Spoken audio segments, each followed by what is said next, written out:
जी बिस्मिल्लाहिर्रहमानिर्रहीम। हम ये बात कर रहे थे कि जो हमारे पास जब इन्वेजन होती है और कोई पैथोजन हमारी बॉडी में एंटर हो जाता है तो वो पैथोजन एक खास तरह का केमिकल प्रोड्यूस करने लगता है, जिस केमिकल का नाम होता है हिस्टामीन।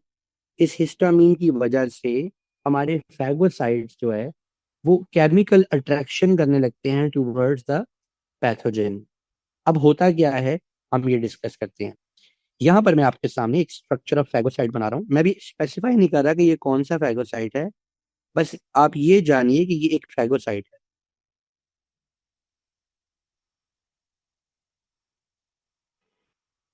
इस फैगोसाइट के पास पहले से ही बने बनाए वैक्यूल्स होंगे, जिसमें बड़े स्ट्रॉन्ग प्रोटियोलिटिक एंजाइम्स मौजूद होंगे।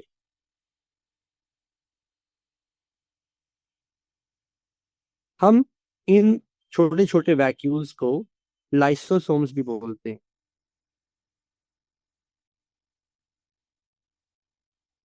अब होगा ये कि जैसे ही ये पैथोजन इसके पास आने लगेगा, ये अपने अंदर एक ग्रूव बनाएगा। जैसे ही पैथोजन इसके करीब आने लगेगा, ये अपने अंदर एक ग्रूव बना लेगा।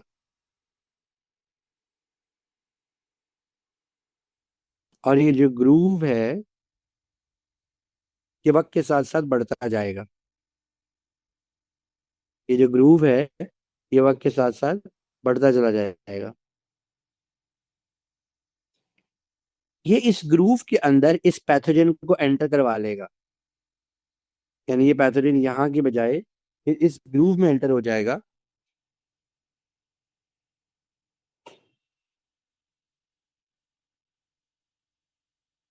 और बाद में ये इस ग्रूव को पैक कर लेगा, बंद कर लेगा। यानी अब ये पैथोजन यहाँ आ गया,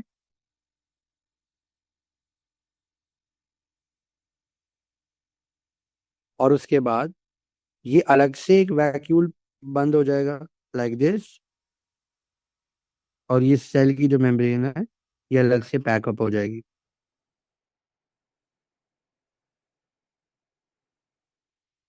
लाइक दिस।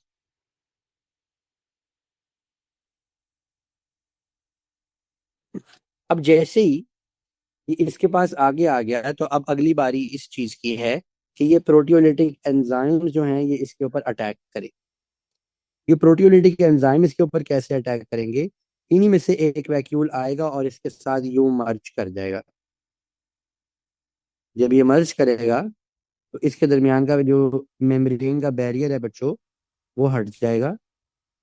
और जब ये मेम्ब्रेन बैरियर हटेगा तो ये एंजाइम्स अटैक कर देंगे इस पैथोजन के ऊपर, और इस पैथोजन के टुकड़े टुकड़े कर देंगे।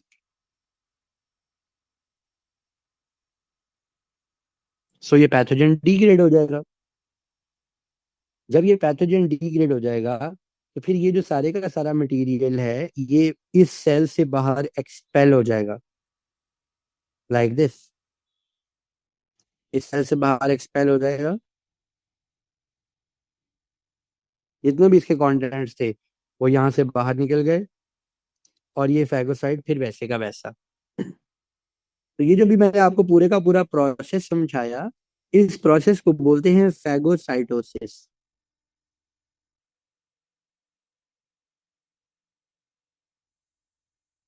इस प्रोसेस को बोलते हैं फैगोसाइटोसिस। अब ये फैगोसाइटोसिस करने वाले दो तरह के सेल्स होते हैं। एक टाइप के सेल्स को हम बोलते हैं मैक्रोफेजेस।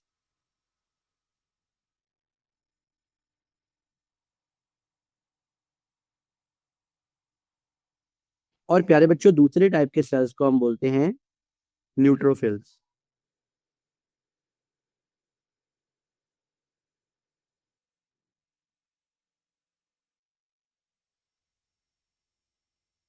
अब न्यूट्रोफिल्स और मैक्रोफेजेस के अंदर क्या फर्क है, आपको ये भी पता होना चाहिए। What is the difference between macrophages and neutrophils? इनमें डिफरेंस ये है कि मैक्रोफेजेस ऐसे फैगोसाइट्स होते हैं which are station around which are stationed around vital organs.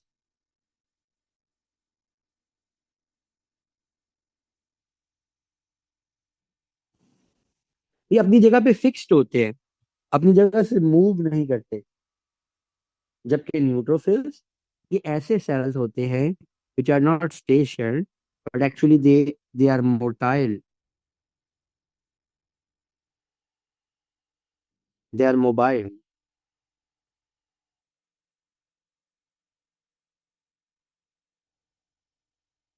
वो मूव कर सकते। सो हमारी ओवरऑल इम्यूनिटी में इसका बड़ा ही इंपॉर्टेंट रोल है, फैगोसाइट्स का। लेकिन ये जो इम्यूनिटी हमने फैगोसाइट्स वाली पढ़ी, ये जो इम्यूनिटी हमने अभी तक डिस्कस की, ये जनरल इम्यूनिटी है। ये कोई बहुत ज्यादा स्पेसिफिक इम्यूनिटी नहीं है। यानी कोई भी फॉरेन पार्टिकल, कोई भी पैथोजन आ जाए, इन्होंने उसके खिलाफ वैसा ही रिस्पॉन्स देना और उसको खाकर खत्म करने की कोशिश करनी। मगर हमारी बॉडी में और भी तरह के रिस्पॉन्सेज जनरेट होते हैं जो कि स्पेसिफिक रिस्पॉन्सेज होते हैं। अब हम उन स्पेसिफिक रिस्पॉन्सेज के बारे में इंफॉर्मेशन हासिल करेंगे, और ये जानने के लिए हम एक second type of immunity cells के बारे में बात करेंगे, जिनको कि हम बोलते हैं लिम्फोसाइट्स।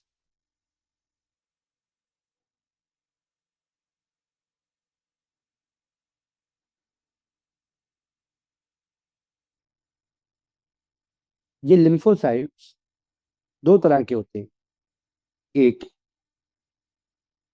बी लिम्फोसाइट्स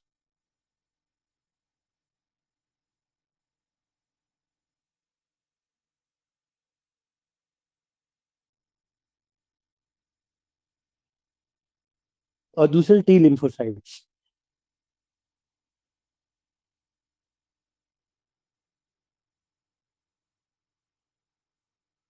पहले हम बी लिम्फोसाइट्स पर डिस्कशन करेंगे।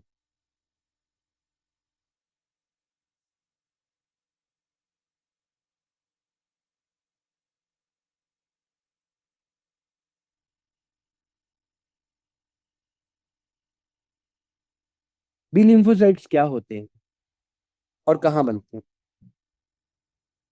हमारे बी लिम्फोसाइट्स भी हमारे बोन मैरो में बनते हैं।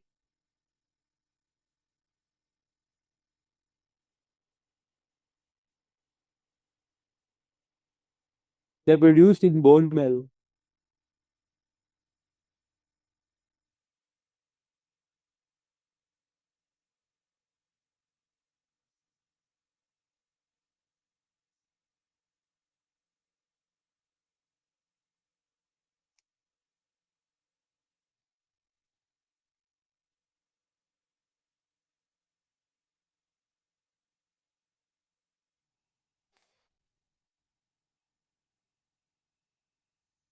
अब होता क्या है, नेचर ऐसे बी लिम्फोसाइट्स बना बना के रखती है जिनके ऊपर डिफरेंट तरह की एंटीजन बाइंडिंग प्रोटीन्स लगाई हुई होती है, मुख्तलिफ शेप्स की।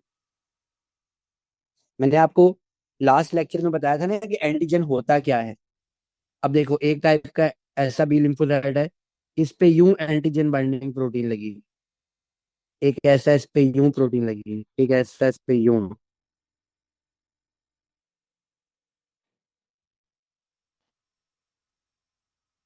देखो, डिफरेंट डिफरेंट शेप के एंटीजन बाइंडिंग प्रोटीन।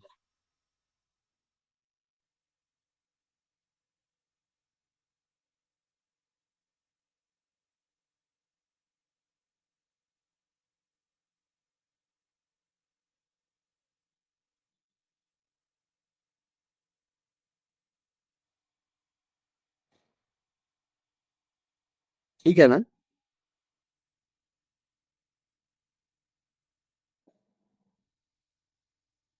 ऐसा क्यों किया जा रहा है? पहले जरा मैं तुम्हें ये बता दूं कि ये क्या है। ये जो लगी हुई है यहाँ पर, ये these are antigen binding proteins.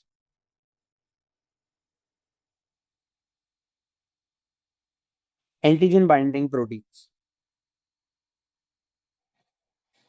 अब होता क्या है, फर्ज करो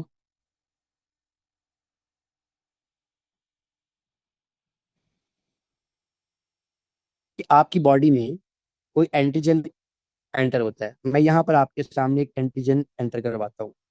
इनके मैं नाम रख देता हूँ, ए, बी, सी एंड डी। एक पैथोजन एंटर होगा और ये वो पैथोजन है।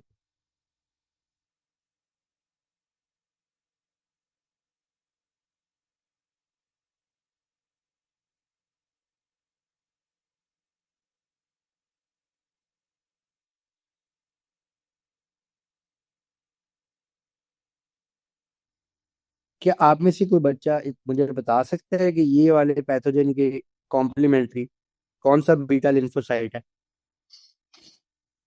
तो किसकी एंटीजन बाइंडिंग प्रोटीन ऐसी हैं जो इसके साथ बाइंड कर जाएंगी?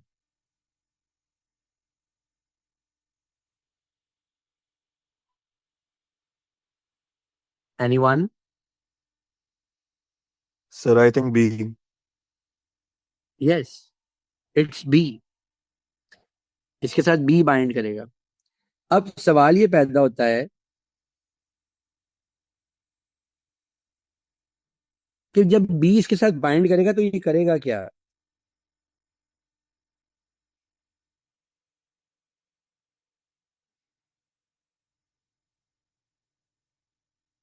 जैसे ही ये इसके साथ बाइंड करेगा, मिसाल के तौर पे यूं एंटीजन बाइंडिंग प्रोटीन इसके साथ बाइंड किया, तो फौरन से बेटे ये दो तरह के सेल्स बनाने लगेगा। ये दो तरह के सेल्स बनाने लगेगा। एक, अपने जैसे कई और मेमोरी सेल्स।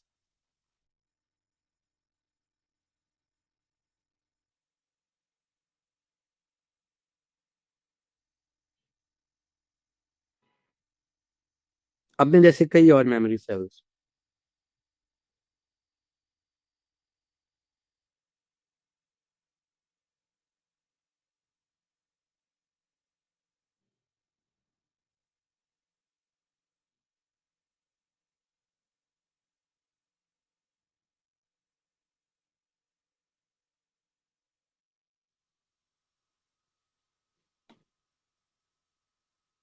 ये इसलिए बना रहा है, मैं अभी आपको बताता हूँ कि ये किस लिए बना रहा है। इनको क्या बोलेंगे? इनको हम बोलेंगे मेमोरी सेल्स।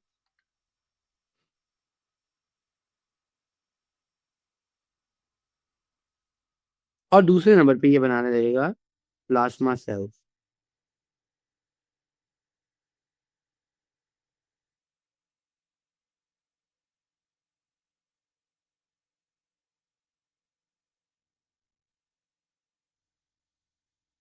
इनको हम बोलते हैं प्लाज्मा सेल्स।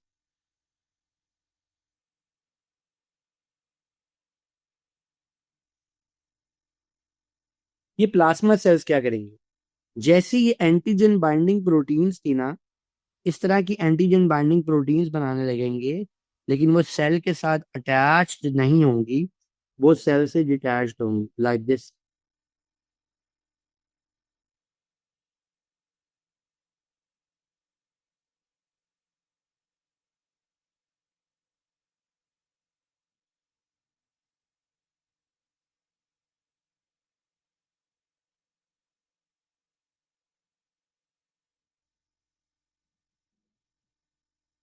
और इनको हम कहते हैं antibodies. These are called antibodies.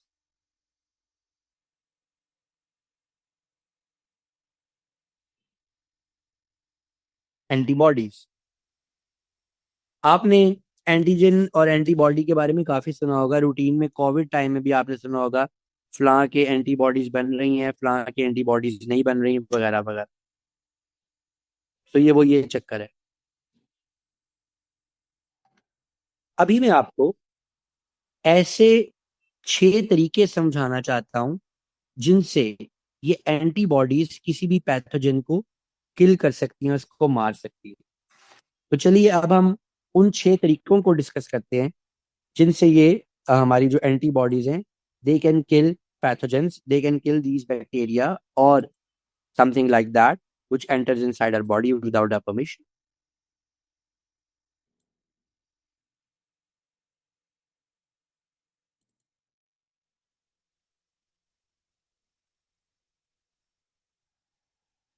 आपके बुक का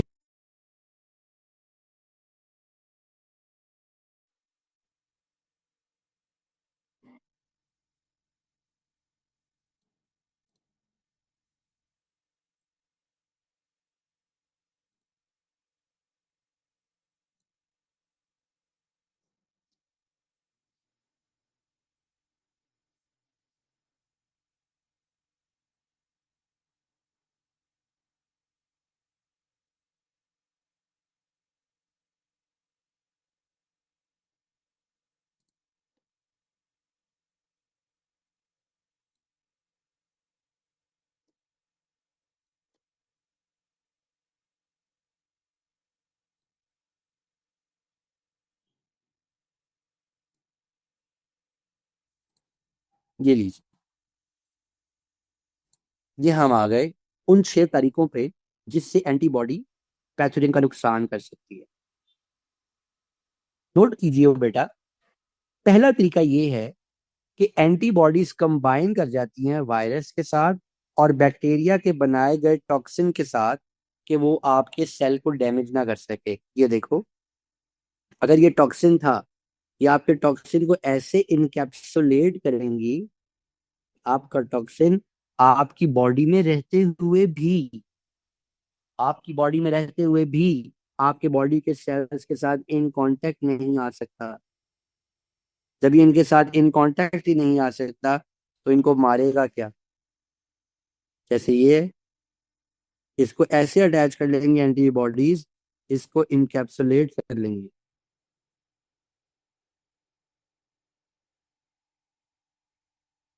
इसको इनकैप्सुलेट कर लेंगे। तो पहला तरीका तो ये हो गया। और ये इनकैप्सुलेट करके कब तक रखेंगी? ये तब तक इनको इनकैप्सुलेट करके रखेंगी जब तक कोई फैगोसाइट नहीं आ जाता, कोई वाइट ब्लड सेल नहीं आ जाता और फैगोसाइट इनको इनगल्फ नहीं कर लेता।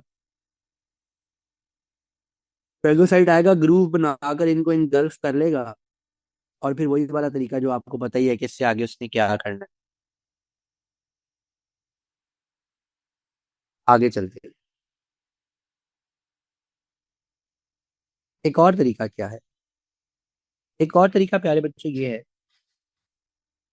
कि अगर कोई मोटाइल बैक्टीरिया है, अगर कोई ऐसा बैक्टीरिया है जो कि मूवमेंट करता है, जो कि मूविंग है, ये उसके फ्लैजिला के साथ जाकर अटैच हो जाएगी। This is flagella.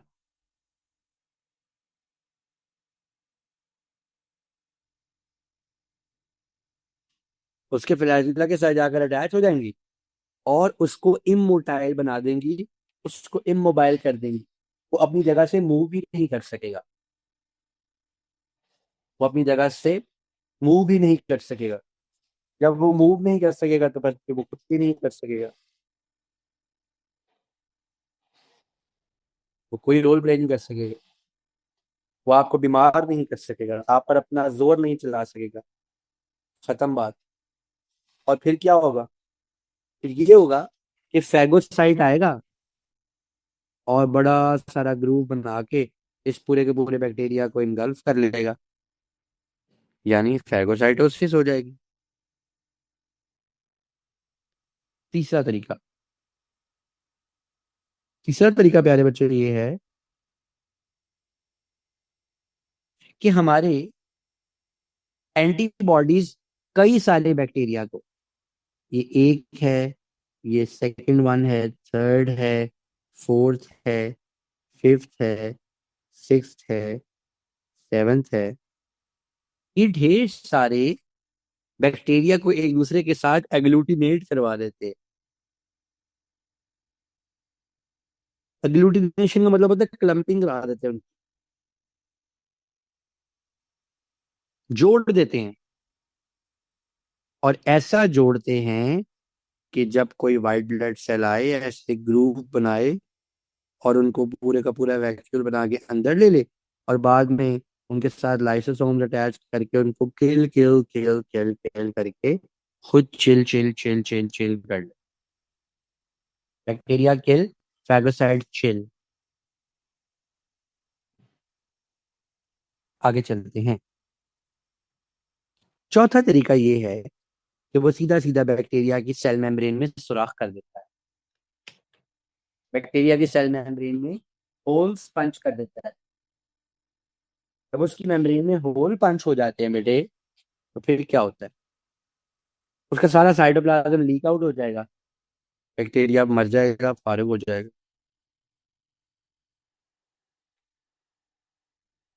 आगे चल। अगला तरीका क्या है? बाद बैक्टीरिया फैगोसाइट की ग्रिप में नहीं आ रहा होता। बैक्टीरिया फैगोसाइट की ग्रिप में नहीं आ रहा होता। जब वो उसकी ग्रिप में नहीं आता, सिर्फ एंटीबॉडी बैक्टीरिया के साथ जाकर अटैच होती है, और फैगोसाइट उस एंटीबॉडी को ग्रिप करने की पोजीशन में होता है, वो उस एंटीबॉडी को ग्रिप कर लेता है। बस जब वो उसको ग्रिप करता है,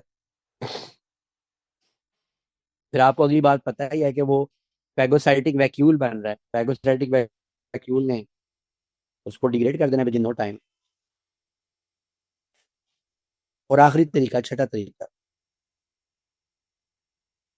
कि हमारी एंटीबॉडी टॉक्सिन के साथ अटैच होती है, और बजाय उसके साथ परमानेंट इंकैप्सुलेशन करने की, कि परमानेंटली इसके साथ जो अटैच रहे, उसको इंकैप्सुलेट करके रखे, इसकी बजाय वो क्या करते हैं कि वो उसको डिटॉक्सिफाई करके छोड़ देते हैं। उसका जो टॉक्सिक पोटेंशियल होता है वो खत्म कर देते हैं।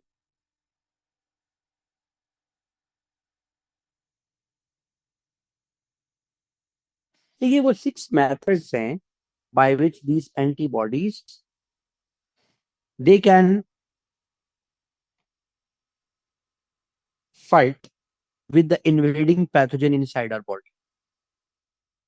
जो पैथोजन हमारी बॉडी में इन्वेड कर रहा है, इस तरह से उसको किल करवा देती। अब यहाँ पे बेटे मैं आपको एक टॉपिक समझाना बहुत जरूरी समझता हूँ, और वो है primary response and secondary response. ये हमारे इम्यूनोलॉजिकल रिस्पॉन्स का पार्ट है, इसको अंडरस्टैंड करना।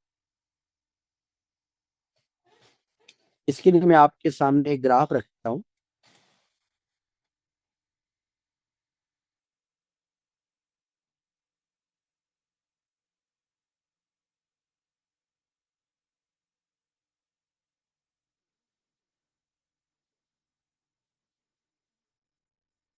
कहाँ गया स्निपिंग टूल?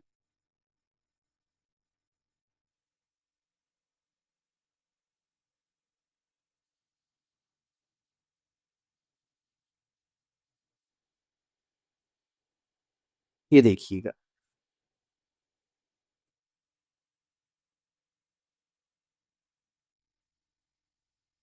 अब होता क्या है, पहली मर्तबा जब हमारी बॉडी के अंदर ये एंटीजन बाइंडिंग प्रोटीन आया और ये एंटीजन को उसने डिटेक्ट करा, तो एंटीजन को डिटेक्ट करने के बाद प्यारे बच्चों, वो ये करेगा, अच्छा भाई चंद मेमोरी सेल्स बना देगा और चंद प्लाज्मा सेल्स बना देगा। लेकिन अब अगली बार अगर ये पैथोजन हमारी बॉडी में एंटर होता है, इतने सारे मेमोरी सेल्स हैं, उनके साथ ये जाकर अटैच हो जाएगा। अब जब इतने सारे मेमोरी सेल्स के साथ ये अटैच होगा जाके, ये सारे मेमोरी सेल्स प्लाज्मा सेल्स बनाने लगेंगे। ये सारे मेमोरी सेल्स प्लाज्मा सेल्स और मजीद मेमोरी सेल्स बनाने लगेंगे। तो इतनी एंटीबॉडीज बनेंगी, इतनी एंटीबॉडीज बनेंगी कि वो पहले से बहुत ज्यादा होंगी। इतनी एंटीबॉडीज बनेंगी कि वो पहले से बहुत ज्यादा होंगी।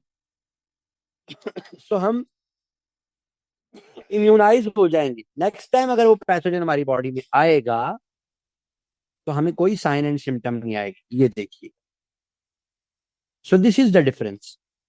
पहली बार जब हम इत्तेफाक से बीमार हुए, हमारी बॉडी में प्राइमरी रिस्पॉन्स आया, यानी इतनी almost 1 arbitrary unit antibodies produce है। और नेक्स्ट टाइम जब आया तो almost 50 arbitrary units antibodies produce हुई, ऑलमोस्ट 50। सो 1 और 50 का जितना फर्क है, ये बहुत बड़ा फर्क है, बहुत बड़ा फर्क।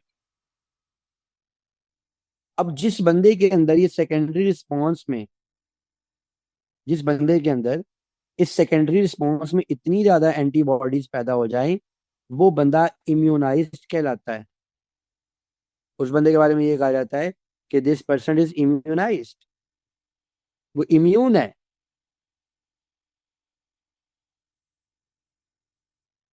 हम ये काम वैक्सीनेशन से भी अचीव कर सकते हैं। हम ये काम वैक्सीनेशन से भी अचीव कर सकते हैं। और वैक्सीनेशन में हम क्या करते हैं, हम पूरे का पूरा ऑर्गेनिज्म नहीं इंट्रोड्यूस करवाते, हम ऑर्गेनिज्म के बजाय सिर्फ और सिर्फ एंटीजेंस इंट्रोड्यूस करवा देते हैं। एंटीजेंस को भी डिटेक्ट करके ये सिमिलर फैशन में वैसे ही काम करता है जैसे ये पूरे ऑर्गेनिज्म को देख के करता है। इसकी वजह से भी हमारी बॉडी इम्यूनाइज हो जाती है। तो आज के लिए हम इसको इतना ही रखेंगे। नेक्स्ट क्लास में मैं अभी आपको कुछ लिंक्स भेजूंगा आपके व्हाट्सएप पे। हमारे पास कौन कौन है अभी क्लास में? वहाँ पर फातिमा है, आयशा है और शामिर है। मैं आप तीनों को भी 2-4 लिंक्स भेजूंगा, जो कि आपने कल या आज या जब भी आपका दिल चाहे आपने वो वीडियोस वॉच करनी है। तो उसमें इन चीज़ों की थोड़ी थोड़ी सी एक्सटेंशन है जो कि मैंने एक्सप्लेन की हुई है। मंडे को जब हमारी क्लास होगी तो हमारा ये चैप्टर खत्म होगा और हम इसके कुछ क्वेश्चंस भी अटेम्प्ट करेंगे। और उससे पहले मैं आपको एक और इम्पोर्टेंट बात बताता हूँ। देखो बेटे, हमारे पास 2 तरह की इम्यूनिटी होती है। One type of immunity is called active immunity. Active immunity के अंदर मेमोरी सेल्स होते हैं। अब ये एक्टिव इम्यूनिटी 2 तरह से मिल सकती है, नेचुरल वे से या आर्टिफिशियल वे से।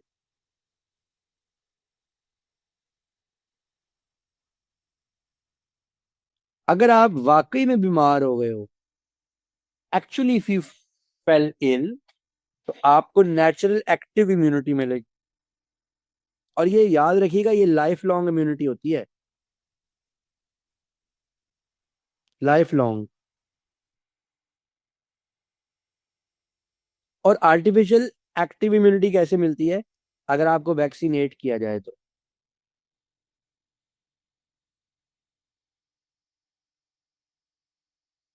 ये मिलती है वैक्सीनेशन से।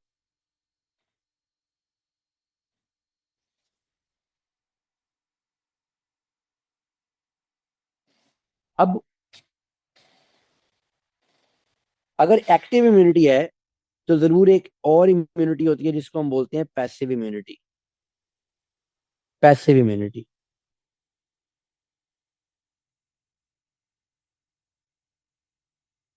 पैसिव भी 2 तरह की है, एक नेचुरल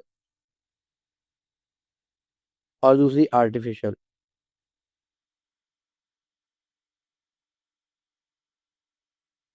पैसिव इम्यूनिटी में होता है क्या है, हम सिर्फ और सिर्फ बनी बनाई एंटीबॉडीज इंट्रोड्यूस करते हैं बॉडी में।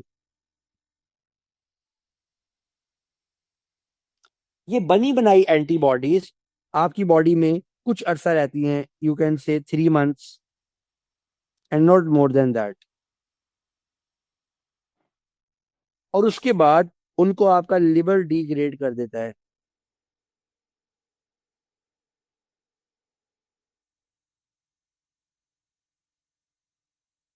अब नेचुरल पैसिव क्या है? जो बच्चों को मदर मिल्क से मिलती है। जब माँ अपने बच्चे को दूध पिलाती है तो उसके अंदर अपनी बॉडी में बनाई गई एंटीबॉडीज भी वो बच्चे को ट्रांसफर करती है, जिससे बच्चा 3-4 महीने के लिए उन तमाम बीमारियों से इम्यूनाइज हो जाता है जिन बीमारियों से उसकी माँ अपनी जिंदगी में लड़ चुकी होती है। उन तमाम बीमारियों से वो ऊपर निकल जाता है, उनसे वो उसको बोलने लगती है। और आर्टिफिशियल पैसिव में क्या है, अगर इंजेक्शन या ड्रिप की फॉर्म में एंटीबॉडीज इंजेक्ट की जाए, खुदा ना खास्ता मिसाल के तौर पर अगर किसी को सांप लड़ जाता है, स्नेक, तो फिर हम ये इंतजार नहीं करेंगे कि हाँ कोई बात नहीं 8 दिनों के बाद एंटीबॉडीज प्रोड्यूस होंगी, फिर उन एंटीबॉडीज को हम स्नेक, भाई तब तक तो स्नेक का जहर आपको आपका कब्र में फरिश्ते हिसाब भी शुरू कर चुके होंगे, बल्कि ये हिसाब तकरीबन आपका कब्र वाला खत्म होने वाला होगा। जब तक आपकी बॉडी में आप इंतजार करें एंटीबॉडीज बनी। इसीलिए क्या किया जाता है कि बनी बनाई एंटीबॉडीज इंजेक्ट कर दी जाती है